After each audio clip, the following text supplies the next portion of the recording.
नमस्कार, जय हिंद, वंदे मातरम। दोस्तों, स्वागत है आप सभी का एसएससी योद्धा के बेहतरीन ऑनलाइन प्लेटफॉर्म पर। मेरे दोस्तों, जैसा कि आप सभी को पता है कि हमने पार्ट 1 प्रैक्टिस सेट वीडियो में ये जाना कि जो इतिहास होता है ये क्या होता है। अतीत का अध्ययन ही इतिहास कहलाता है और इतिहास के जनक हेरोडोटस हैं। इतिहास को 3 भागों में बांटा गया है, प्राग ऐतिहासिक, ऐतिहासिक काल और आद्य ऐतिहासिक काल। 3 कालों में बांटा गया है। और मैंने आपको बताया कि आग की खोज नवपाषाण काल में हुई और पहिए की खोज, मटके की खोज किस काल में हुई। ये वही सारे प्रश्न हैं जो सिलेक्टेड है और पूछे गए प्रश्न हैं।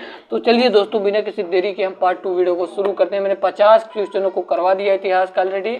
जिन लोगों ने अभी तक मेरी वीडियो को नहीं देखी वाली, लिंक जाइए दोस्तों, लिंक डिस्क्रिप्शन बॉक्स में दिया गया है, जाकर आप लोग देख सकते हैं। अगर आप लोग उन सारे प्रश्नों को देखेंगे तो आप ये पाएंगे। और आप टेंशन छोड़ दीजिए कि आपका सिलेक्शन होगा। आप 100% विश्वास रखिए आपका सिलेक्शन होगा। बस आप पूरी ईमानदारी के साथ पूरे वीडियो को देखिएगा। 25 दिनों में मैं आपको साबित कर दूंगा कि आपके अंदर टैलेंट और जुनून जो है वो किसी और के दूसरे के अंदर नहीं है। तो हर इंसान एक अपने आप में टैलेंटेड है और बुद्धिमान है। तो चलिए बिना किसी देरी के हम पार्ट 2 वीडियो शुरू करते हैं। मगध साम्राज्य से पार्ट 2 वीडियो है। तो फिर से कह रहा हूँ, पार्ट 1 नहीं देखे हो तो जाओ, लिंक डिस्क्रिप्शन बॉक्स में दिया गया है, जाके देख लीजिए। देखिए 50 नंबर का क्वेश्चन है, कह रहा कि हर्यक वंश के किस शासक को कुलिक कहा जाता है। तो मेरे दोस्त याद रखिएगा, इसका राइट आंसर हो जाएगा अजातशत्रु को हर्यक वंश के जो कुलिक कहा जाता है। अभी जो 50 प्रश्न हुए हैं वो पार्ट 1 में हो गए हैं, तो जाकर जरूर देखो एक बार, उसके भी फायदे आप लोग उठाइए। अगला प्रश्न है कि पाटलिपुत्र नगर की स्थापना किसने की। तो दोस्तों याद रखिएगा कि पाटलिपुत्र नगर की स्थापना उदयन ने किया था। किसने भैया? उदयन ने किया था। ये वही सारे प्रश्न है जो सिलेक्टेड और बहुत मेहनत से बनाए गए प्रश्न है। तो किसी प्रश्नों को मजाक में आप लोग मत लीजिएगा।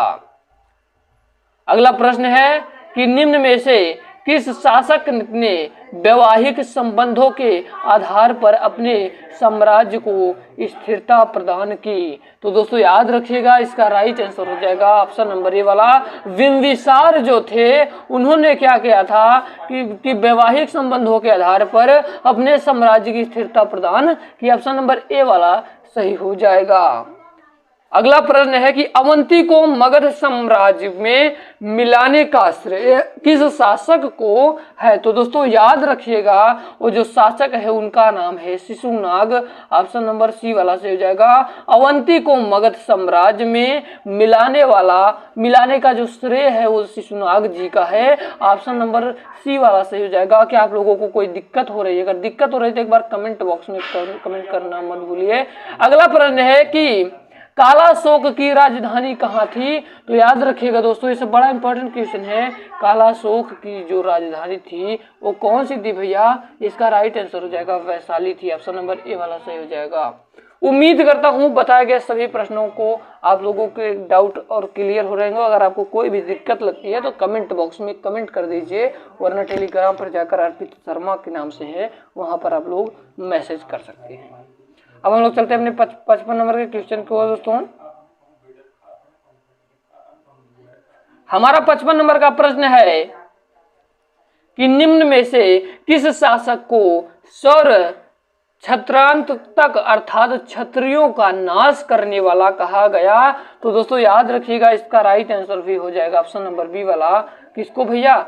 महापद्म नंद जी को क्या कहा गया कि ये क्षत्रियों को नाश करने वाला शासक है। ऑप्शन नंबर बी वाला सही हो जाएगा। अब आपका 56 नंबर का प्रश्न है कि सिकंदर के आक्रमण के समय मगध का शासक कौन था। तो दोस्तों याद रखिएगा, कौन था शासक? घनानंद जी थे। ऑप्शन नंबर सी वाला सही हो जाएगा। उम्मीद करता हूं आपको हर एक पॉइंट क्लियर हो रहे होंगे ना। अगला क्वेश्चन है कि सिकंदर कहाँ का शासक था। तो दोस्तों आप सभी को बता दूं, ये भी बड़ा इंपॉर्टेंट क्वेश्चन था। जो सिकंदर था वो मकदूनिया का शासक था। ऑप्शन नंबर बी वाला सही हो जाएगा। अब आपका 58 नंबर का क्वेश्चन है, कह रहा है कि सिकंदर एवं पोरस के बीच हुआ 326 ईसा पूर्व का युद्ध किस नाम से जाना जाता है। तो चलिए दोस्तों, इस क्वेश्चन को भी हम लोग अच्छे से हल करते हैं। इसका राइट आंसर हो जाएगा मेरे दोस्तों, कौन सा भैया? इसका भी राइट आंसर हो जाएगा ऑप्शन नंबर बी वाला। क्या हो जाएगा? वित्सतक या झेलम का युद्ध। अब मौर्य साम्राज्य की ओर हम लोग बढ़ चुके हैं। अब आपका 59 नंबर का प्रश्न है दोस्तों। 59 नंबर का प्रश्न कह रहा है कि चंद्रगुप्त मौर्य की सैंड्रोकोट्स के रूप में किसने पहचान की? तो दोस्तों आप सभी को बता दो, इसका राइट आंसर हो जाएगा ऑप्शन नंबर बी वाला, विलियम जोन्स। किसने? विलियम जोन्स ने की थी। ऑप्शन नंबर बी वाला सही हो जाएगा। ठीक है, अब हम लोग चलते हैं अपने 60 नंबर के क्वेश्चन की ओर। कह रहा है कि चंद्रगुप्त मौर्य का प्रधानमंत्री कौन था? तो दोस्तों याद रखिएगा कि चंद्रगुप्त मौर्य का जो प्रधानमंत्री था उनका नाम चाणक्य था। क्या था? जो चाणक्य थे वो चंद्रगुप्त मौर्य के प्रधानमंत्री थे। ऑप्शन नंबर ए वाला सही हो जाएगा। 61 नंबर का प्रश्न कह रहा है कि चंद्रगुप्त मौर्य ने नंद वंश के किस शासक को समाप्त कर मौर्य वंश की स्थापना की थी? तो दोस्तों याद रखिएगा उनका नाम है घनानंद जी। ऑप्शन नंबर डी वाला सही हो जाएगा। उम्मीद करता हूं ये सारे सिलेक्टेड क्वेश्चन आप सभी के समझ में आ रहे होंगे, आप सभी के दिमाग में जा रहा होगा। आपका अगला क्वेश्चन है कि प्रसिद्ध यूनानी राजदूत मेगास्थनीज किसके दरबार में रहता था? तो दोस्तों याद रखिएगा वो चंद्रगुप्त मौर्य के दरबार में रहता था। ऑप्शन नंबर ए वाला सही हो जाएगा।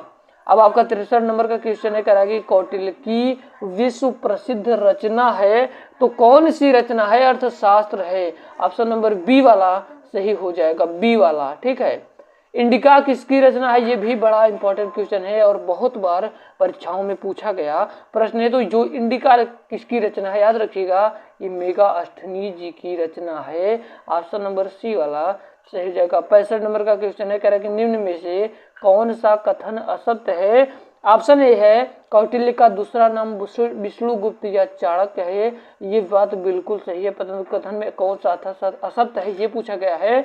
अगला है कि चंद्रगुप्त के सौराष्ट्र में सुदर्शन झील का निर्माण करवाया गया था। ये भी बिल्कुल सही बात है दोस्तों कि चंद्रगुप्त के सौराष्ट्र में सुदर्शन झील का ही निर्माण कराया गया था।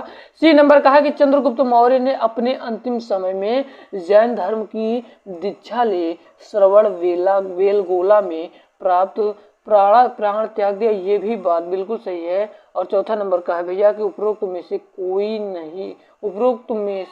नहीं, तो इसका मतलब ऑप्शन नंबर डी वाला सही हो जाएगा।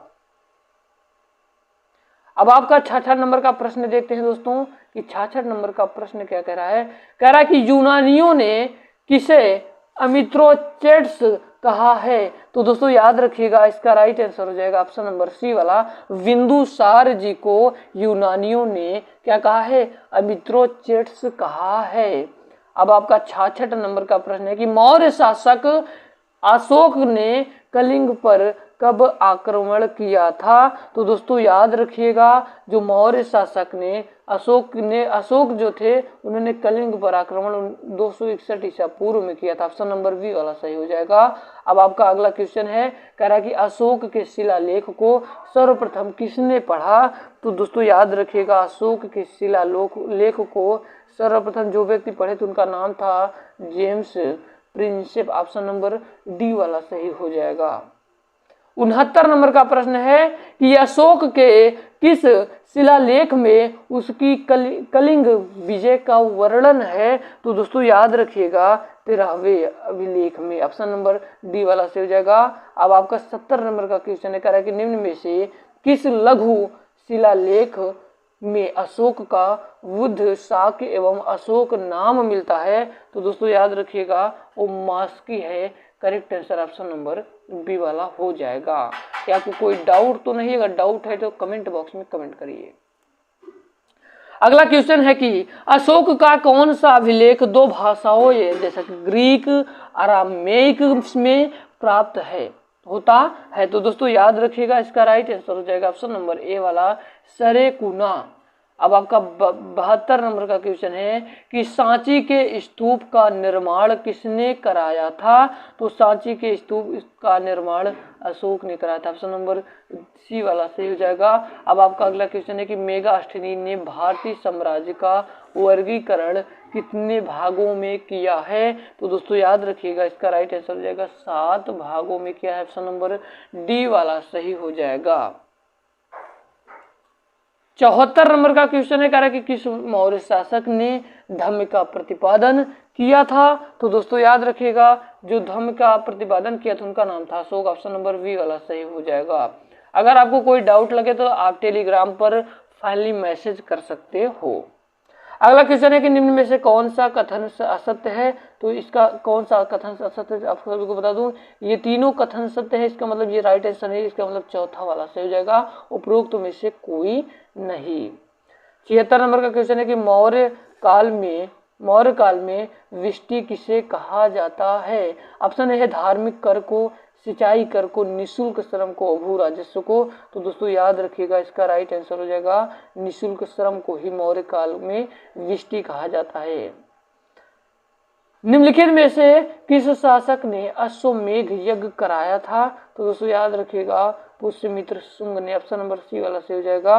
अब आपका चलता हूं हम 78 नंबर के क्वेश्चन की ओर। कह रहा कि प्रसिद्ध व्याकरणाचार्य पतंजलि किसके समकालीन थे? तो याद रखिएगा दोस्तों, इसका राइट आंसर हो जाएगा पुष्यमित्र शुंग के। अब आपका अगला प्रश्न है, कह रहा है कि शुंग वंश का संस्थापक कौन था? तो शुंग वंश के जो संस्थापक थे उनका नाम था दोस्तों, क्या था भैया? उनका नाम था Pushyamitra Shunga. Option number A वाला से हो जाएगा।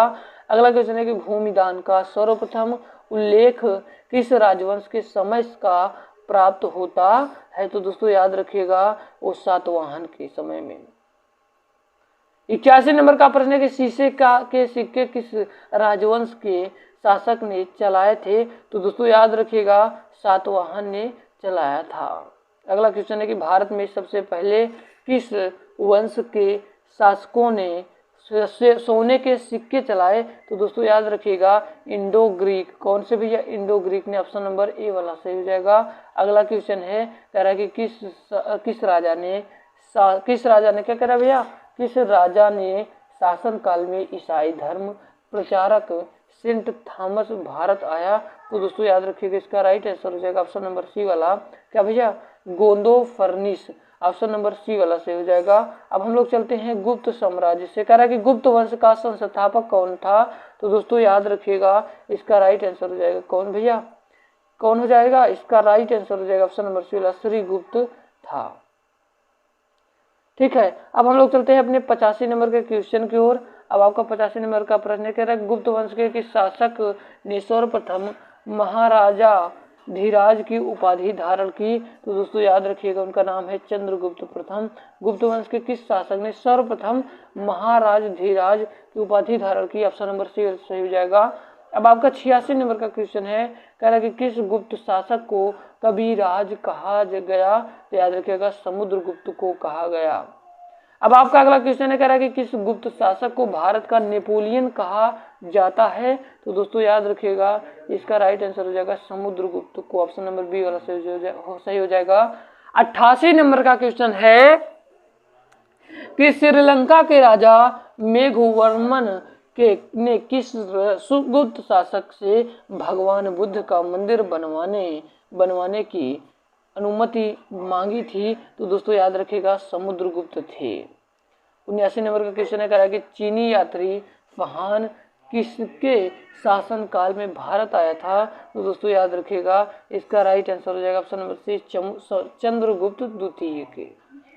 अब हम लोग चलते हैं अपने 90 नंबर के क्वेश्चन को। और कोई आपको डाउट हो तो आप कमेंट बॉक्स में कमेंट करिए।